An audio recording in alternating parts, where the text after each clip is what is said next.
नमस्कार। दूरदर्शन मेघालय में मैं अनीता पंडा आप सब दर्शकों का हार्दिक अभिनंदन करती हूँ, स्वागत करती हूँ। कहते हैं कि जो पत्रिकाएं होती हैं वो दस्तावेज होती हैं।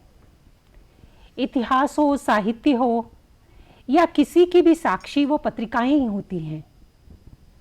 शब्द मौन भी होते हैं, शब्द मुखर भी होते हैं। कहा गया वक्तव्य वो प्रभावित करता है, हृदय तक छूता भी है, लेकिन जब वो शब्द लिखित रूप में पत्र पत्रिकाओं में आता है तो वो शाश्वत बन जाता है और वो साक्षी बन जाता है, गवाह बन जाता है अपनी साहित्यिक यात्रा की या इतिहास की। आज जिस विषय पर हम चर्चा करने जा रहे हैं वो बहुत ही महत्वपूर्ण है। आज का हमारा शीर्षक है हिंदी पत्र पत्रिकाओं के आईने में पूर्वोत्तर। पूर्वोत्तर हमेशा से एक जनजातीय बहुल इलाका रहा है, जहाँ की अपनी संस्कृति है, अपना लोक है, इनका अपना साहित्य है और यह एक ऐसी खदान है कि जो अछूता सा रह गया है। अगर इसे जितना भी उकेरा जाए तो इसमें से वो कोहिनूर हीरा जैसा साहित्य, लोक, संस्कृति देश के अन्य भागों तक पहुंच सकता है। इसी के कड़ी में इस सूत्र को जोड़ने का कार्य बड़े गर्व से हम कहते हैं कि हमारे आज के जो विशेषज्ञ हमारे स्टूडियो में उपस्थित हैं, प्रोफेसर भरत प्रसाद त्रिपाठी जी, जो कि विभागाध्यक्ष हैं हिंदी विभाग पूर्वोत्तर पर्वतीय विश्वविद्यालय नेहू के, शिक्षाविद, प्रतिष्ठित साहित्यकार, देखने में युवा, विचारों से अत्यंत ही प्रौढ़ और आधुनिक लेखन में, आलोचना जगत में, काव्य जगत में, कथा जगत में, कथेतर साहित्य में एक नया आयाम बनाते चले जा रहे हैं।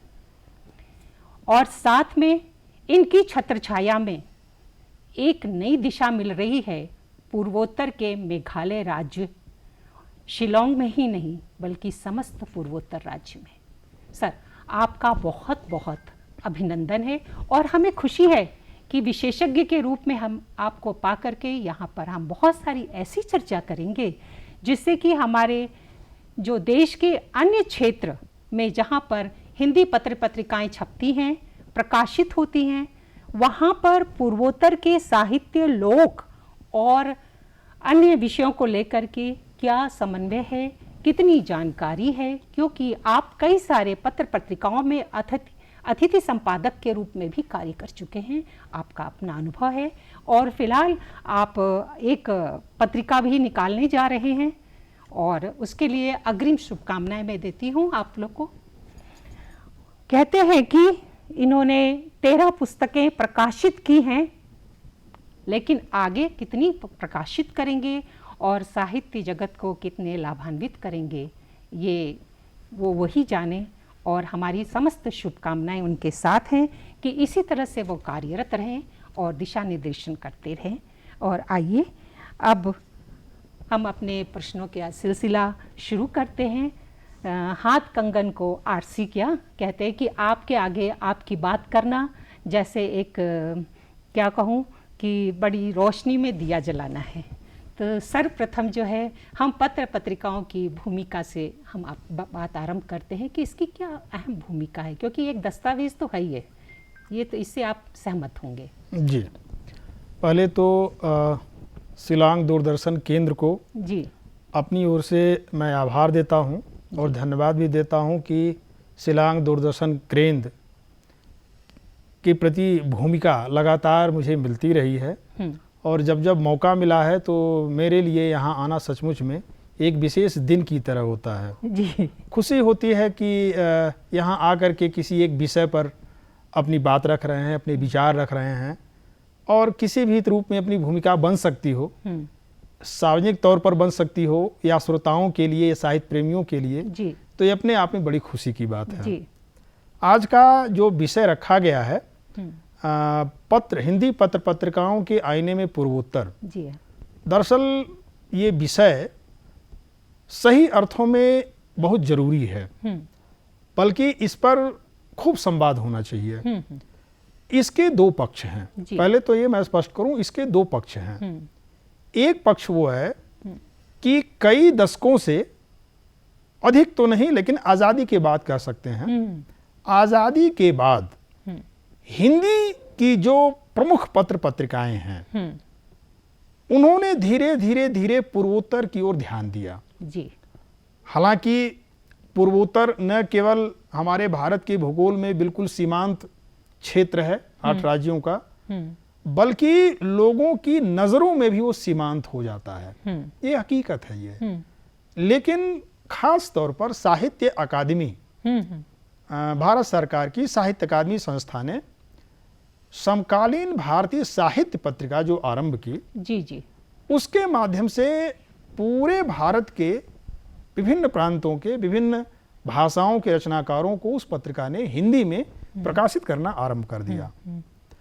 और जब से मैं समकालीन भारतीय साहित्य से जुड़ा और उस पत्रिका को निरंतर मैं देखता रहा हूं, यह अवश्य कह सकते हैं कि पूर्वोत्तर भारत के करीब करीब सभी राज्यों के प्रमुख रचनाकारों को निरंतर स्थान देने वाली वो पहली पत्रिका है जी, समकालीन भारतीय साहित्य। जी। और न सिर्फ इतना, बल्कि आप देखेंगी कि साहित्य अकादमी पुरस्कार पूर्वोत्तर के लगभग सभी राज्यों के रचनाकारों को दिया जाता है, चाहे असमिया हो, चाहे नागामीज भाषा के हों, चाहे मणिपुरी हों।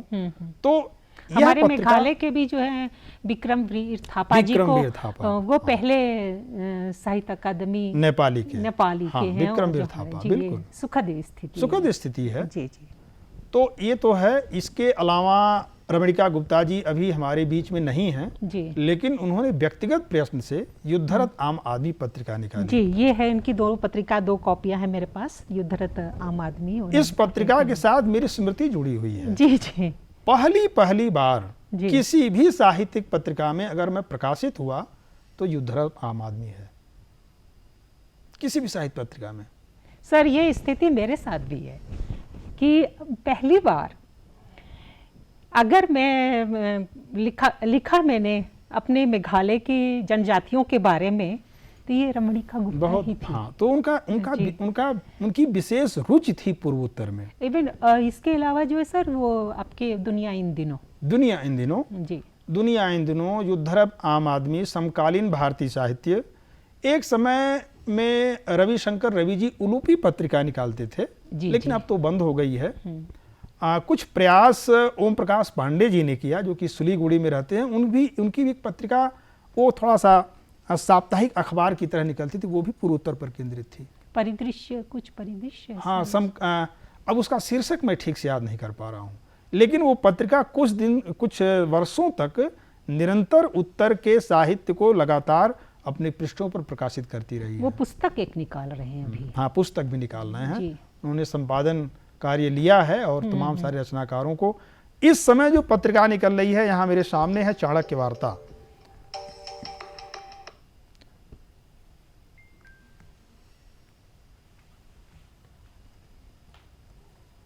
चाणक्य वार्ता पत्रिका है। ये चाणक्य वार्ता पत्रिका भी विशेषांक निकाल चुकी है। मेरे सामने ये इसके देखिए, पूर्वोत्तर विशेषांक 1 है और पूर्वोत्तर विशेषांक 2 है जी। ये 2 अंक इन्होंने निकाले हैं, तो इसकी भी चर्चा की जानी चाहिए।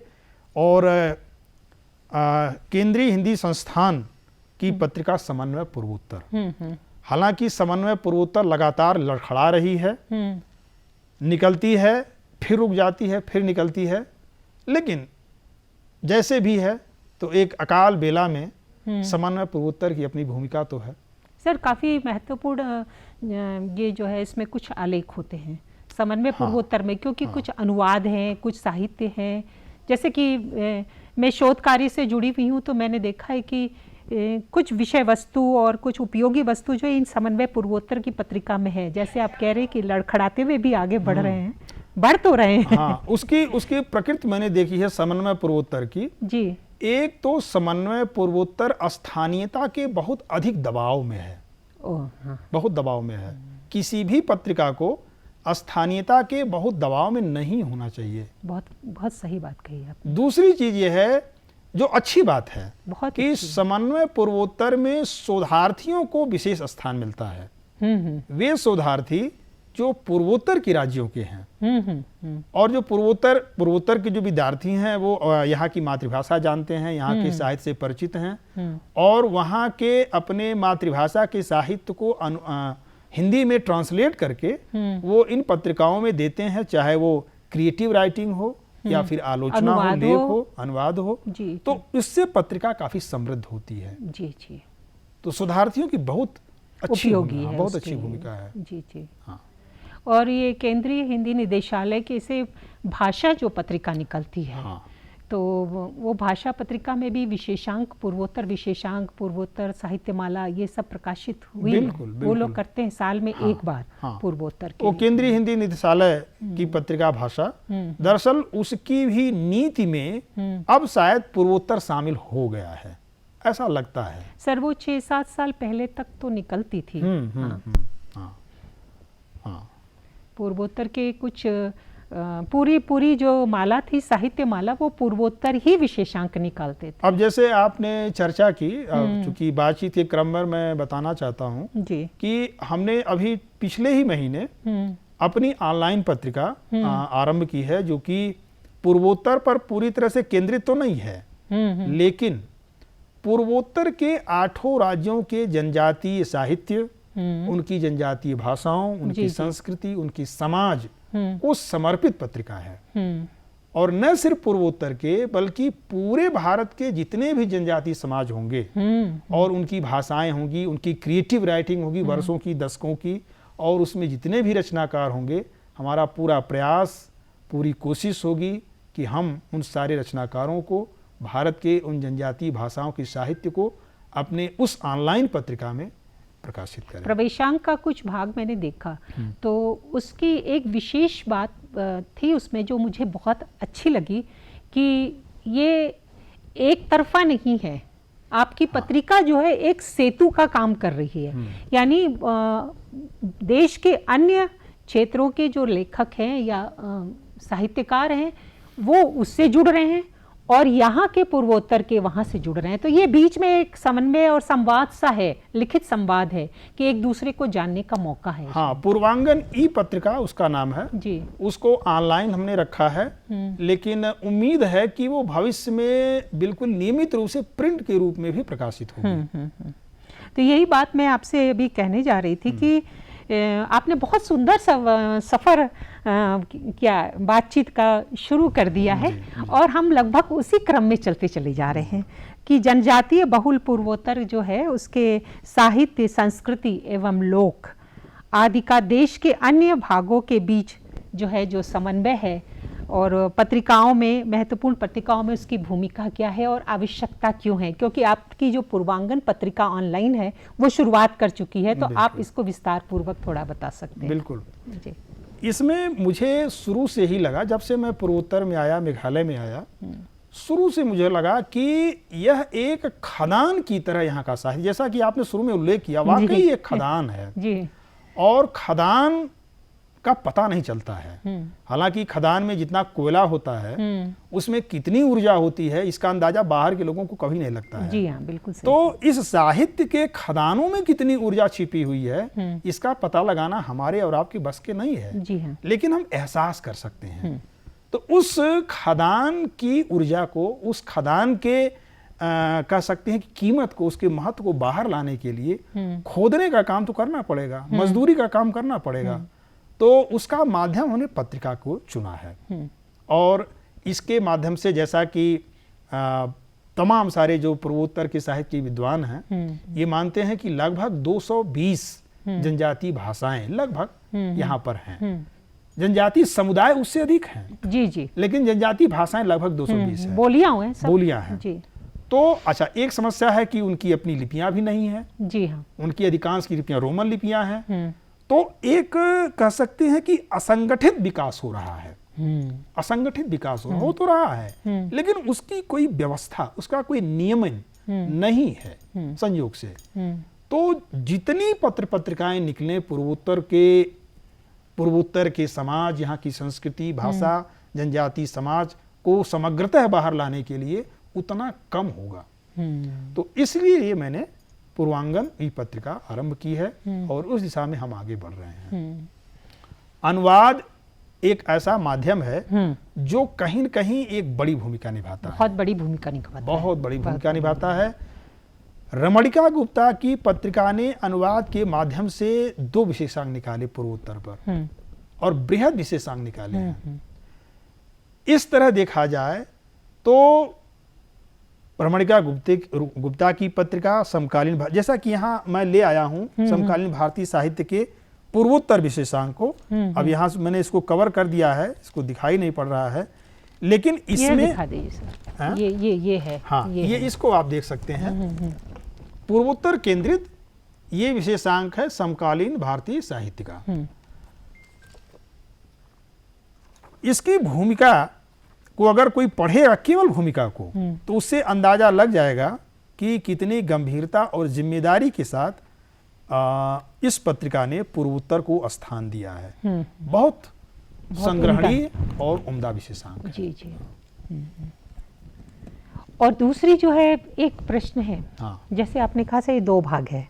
हाँ, दूसरा पक्ष जो है हाँ, कि जो हमारे प्रतिष्ठित पत्र पत्रिकाएं हैं जो हमारे उत्तर भारत से छपती हैं या देश के अन्य भागों से छपती हैं, उसमें पूर्वोत्तर के विषय में कितना कुछ स्थान मिल रहा है अभी, और मिला कभी? क्योंकि आपने यात्रा के दौरान बता दिया था कि ये पत्रिकाएं जिन्होंने पूर्वोत्तर को स्थान दिया है। सर अभी की स्थिति, क्योंकि आप जो है बहुत ही सक्रिय लेखक हैं। जी जी।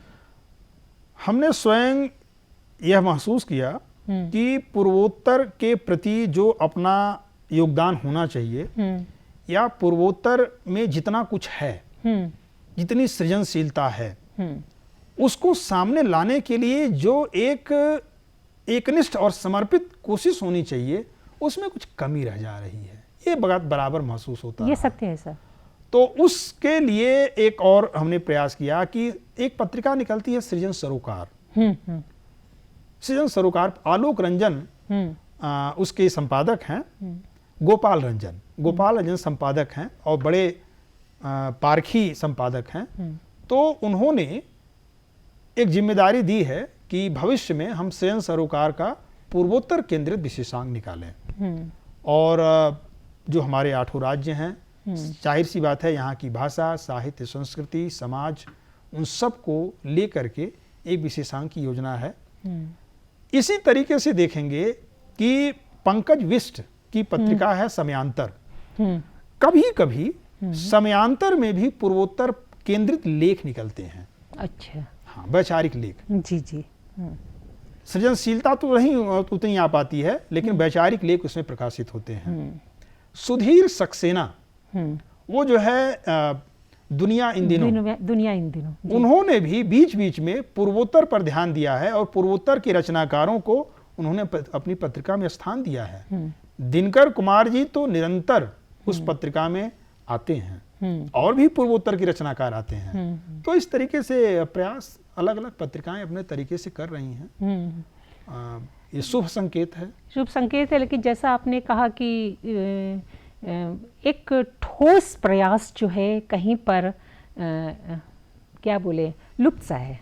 नहीं हाँ, है। ये इस कड़वी सच्चाई से इनकार नहीं किया जा सकता। अब जब हम हिंदी के पत्रिकाओं का नाम ले रहे हैं तो मुझे रुक रुक कर सोचना पड़ रहा है कि वे कौन सी पत्रिकाएं हैं जो सचमुच में अपनी भूमिका निभा रही हैं। इसका मतलब ये है कि अभी जितना हकदार जगह पाने का है पूर्वोत्तर का साहित्य, जिस लायक है वो, जितने स्तरीय महत्व का है, उतना अभी तरजीह नहीं मिल पा रही है। बहुत ही क्या कहूँ कि इस चर्चा के दौरान ये वाक्य जो आपने बोला, ये तो मतलब इसको कहते हैं अंडरलाइन करने योग्य है। नहीं, हाँ बिल्कुल, बहुत ही सही बात कही आपने, बहुत ही सही और स्पष्ट शब्दों में क्या बोलेंगे, सुसंगठित शब्दों का प्रयोग करके आपने ये बात। अच्छा देखिए, अब यहाँ आपसे बातचीत करते हुए मुझे याद आ गया जी, सिक्किम से अभी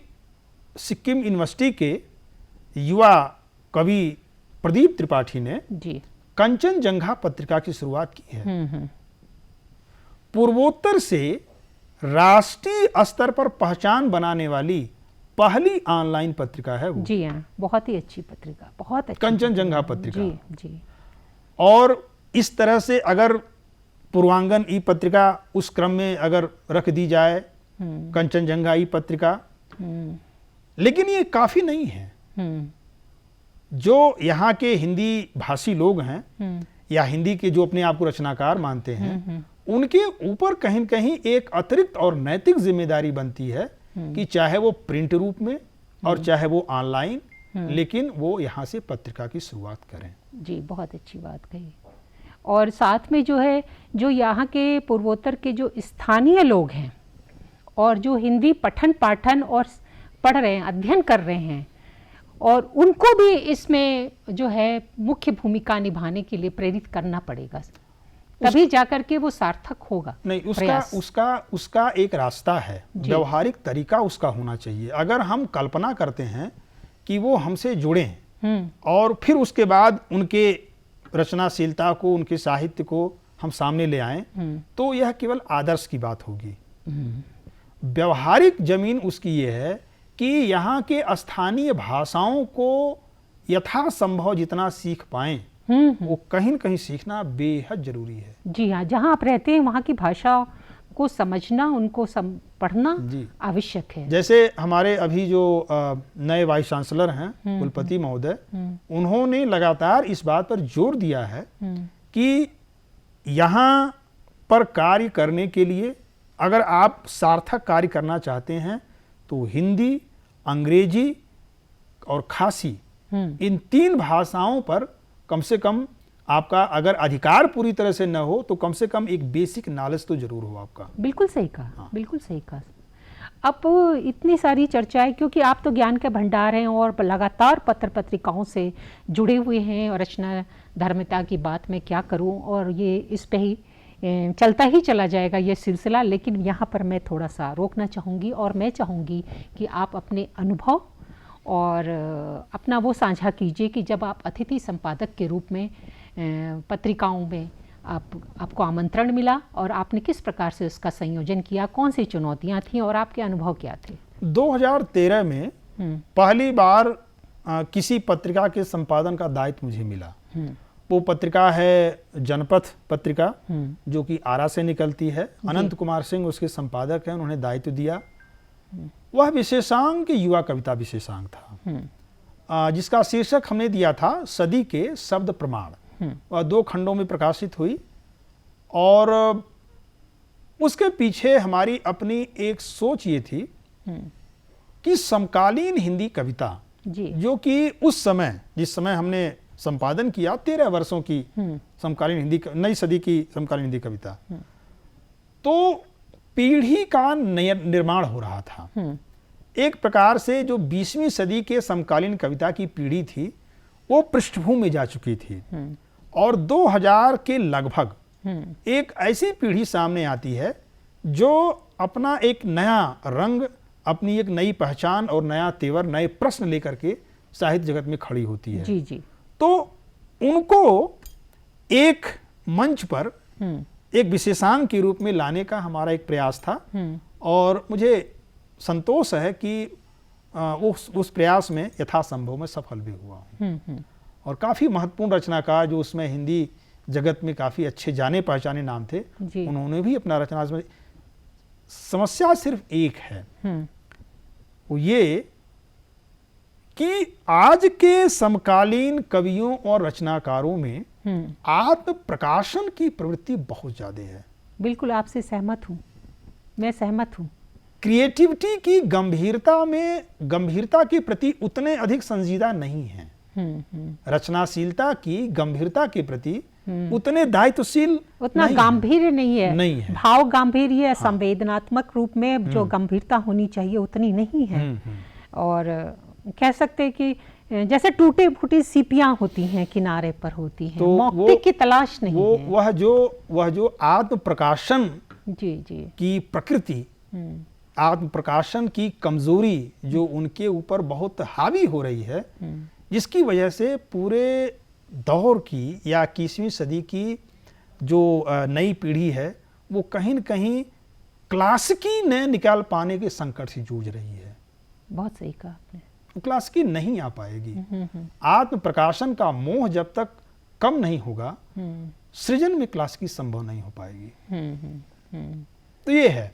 दूसरा जब विशेषांक मिला ठीक उसी पत्रिका का, जी, जनपद का ही दूसरे विशेषांक के संपादन का दायित्व मुझे 2019 में मिला और वह था बचपन परक कविताओं पर। और ये मेरा अपना स्वयं का चुनाव था। जी जी। क्योंकि मेरे मन में इच्छा थी कि अगर कभी किसी पत्रिका के संपादन का दायित्व मिले तो बचपन पर हम कविताओं का संपादन करना चाहेंगे। उसका विशेषांक का शीर्षक था धरती का बचपन और बचपन की धरती। वो भी प्रकाशित हुआ है और वो किताब के रूप में भी आने की प्रक्रिया में है। तीसरी पत्रिका ये आपके सामने है, साहित्य विमर्श। ये तो बहुत ही अच्छी है, मैंने पूरी पढ़ी हुई। ये डायमंड पॉकेट बुक्स की पत्रिका है जी, साहित्य विमर्श जी। और हालांकि इसके पेज सीमित हैं, बावजूद इसके यह भी समकालीन हिंदी कविता पर केंद्रित पत्रिका है। और इस पत्रिका की चाहे ताकत कहें या सीमा कहें, वह केवल साहित्य के प्रायः प्रतिष्ठित रचनाकारों को ही इसमें स्थान दिया गया है। जी जी। आज मैं महसूस करता हूं कि शायद ये कमी है। ये शायद कमी है। जब तक नवोदित रचनाकार नहीं आते हैं, बिल्कुल नए नए रचनाकार किसी पत्रिका में प्रमुखतः स्थान नहीं पाते हैं, तो साहित्य की दिशा और साहित्य का रास्ता मजबूत नहीं होता है। इसीलिए मैंने कार्यक्रम आरंभ करने से पहले ही मैंने आपके बारे में कहा था कि रचना धर्म आपका जो है वो कर्तव्य है, लेकिन उसको एक नया आयाम देकर नई दिशा देना प्रोफेसर भरत प्रसाद त्रिपाठी जी की एक विशेषता है। और हम सौभाग्यशाली हैं कि आप मेघालय में हैं और शिलोंग में हैं। और साहित्य जगत में जब नाम लिया जाता है कौन है, तो अरे हमारे पास जो है प्रोफेसर भरत प्रसाद त्रिपाठी जी हैं। अच्छा जी हाँ। तो आपने ये कहा कि इसमें नवोदित लोगों को भी स्थान मिलना चाहिए, तो इसके पीछे और भी क्या वजह हो सकती है? उसकी वजह यह है कि जैसे आप पौधे को देखें, पौधा जब मिट्टी के ऊपर अपना आकार लेता है जी, तो उसके बारे में यह नहीं कह सकते कि यह कितना ऊंचा होगा, यह 10 फीट होगा, 20 फीट होगा या आकाश छू लेगा। आप कैसे तय कर सकते हैं? लेकिन हर एक ऊंचाई की जो मूल ताकत है वो तो बीज ही है ना। तो इसीलिए हम नए को सिर्फ नए कह करके उपेक्षित न करें, बल्कि वही आने वाले दिन में वही साहित्यकार बनेगा। आप साहित्य का बीजारोपण कीजिए। बहुत सुंदर। अच्छा, इसके साथ आप चलते चलते आपसे बहुमूल्य सुझाव चाहेंगे पत्र पत्रिकाओं को लेकर के। जी। एक तो ये मैं कहूँगा कि यहाँ के जो हिंदी भाषी लोग हैं, जो यहाँ के साहित्यकार हैं, हिंदी में रचना करने वाले, वो स्वयं के प्रकाशन या स्वयं के लाभ या स्वयं के स्वार्थ के दायरे से बाहर निकले, क्योंकि साहित्य तो सबके हित की बात करता है जी। हमारी पूर्वोत्तर में भूमिका क्या हो सकती है? सबसे बड़ी भूमिका ये हो सकती है कि जब तक आप पूर्वोत्तर में रह रहे हैं, तब तक आप पूर्वोत्तर के समग्र संस्कृति, साहित्य, भाषा, समाज, लोगों के जीवन, उनकी मानसिकता, सब कुछ को लाने के लिए अथक प्रयत्न कीजिए। क्योंकि वैसे भी आप यहाँ कुछ दिन आप आए हैं, नौकरी कर रहे हैं, फिर यहाँ से धीरे धीरे चले जाएंगे और अपने जो कुछ आप योगदान है वही याद किया जाएगा। बहुत ही सुंदर शब्दों से इस कार्यक्रम का समापन हो रहा है और ऐसा लग रहा है कि आप बोलें और हम सुने, लेकिन हर चीज़ की समय की एक सीमा होती है और हो सकता है कि हम अपनी चर्चा फिर किसी और कार्यक्रम में जारी रखेंगे। आपको आपके भविष्य के लिए अनंत शुभकामनाएं और उम्मीद करते हैं कि लोगों का यानी हमारे दर्शकों का, साहित्य प्रेमियों का कुछ मार्गदर्शन हुआ होगा और कुछ सकारात्मक बातें उनको पता चलेंगी। हम सब मिल करके आगे कदम बढ़ाएंगे और वो दिन दूर नहीं कि पूर्वोत्तर और शेष भारत के बीच जो साहित्यिक समन्वय है, साहित्यिक सेतु है, वो बहुत ही सुदृढ़ होगा। आपका इस स्टूडियो में आने के लिए बहुत बहुत धन्यवाद। और इसके साथ ही मैं अनीता पंडा आपसे विदा लेती हूँ। आपसे फिर मुलाकात होगी किसी कार्यक्रम के तहत। तब तक आप सब स्वस्थ रहें, अपना ख्याल रखें। नमस्कार।